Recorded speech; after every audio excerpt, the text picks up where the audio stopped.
The last Kiwi summer brought with it one of the worst droughts in living memory. The media was awash with news articles on the critical damage to agriculture and severe danger to public drinking water supplies brought by the drought. The destruction being caused to local ecosystems by excessive abstraction from river and groundwater supplies, mostly for irrigation, was no less disturbing.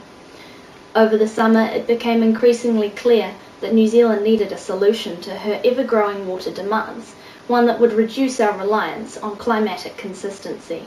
This is far easier said than done. Multitudes of hard engineering solutions have been popular worldwide in the past. However, these must be avoided where possible due to increased vulnerability to structural failure.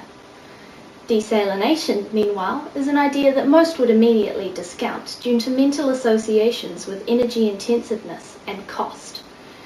These concerns are completely valid. Desalination remains one of the methods highest in electricity requirements and expense worldwide. There are ways to meet these requirements, of course. For example, cogeneration, the popular technique of coupling either a nuclear or fossil fuel power plant with a desalination plant to work in tandem. Used heavily in the Middle East, this is extremely environmentally unfriendly and socio-politically unviable in New Zealand.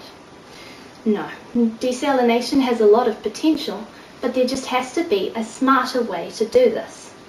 We have to look back over the hundreds of years that man has been emulating nature to solve his problems and think that surely, somewhere, nature must have found a way to get the salt out of seawater.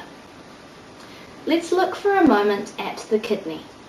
Across thousands of mammalian species, the basic model is the same, the nephron, a unit perfectly adapted for the process of countercurrent multiplication, whereby blood plasma is run through a loop of tissue, creating a solution of increasingly concentrated salts to conserve water. And fascinatingly, this same model is thought to be used in the desalination glands above the beaks of certain species of seabird. My proposition then involves this basic concept, mimicking nature's supremely efficient design to adapt to our own desalination technique.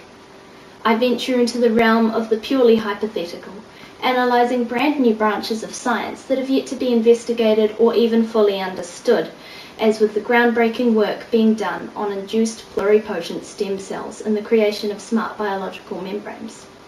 We can even delve into the technology that is revolutionising design and engineering at an astonishing rate, that of 3D printing.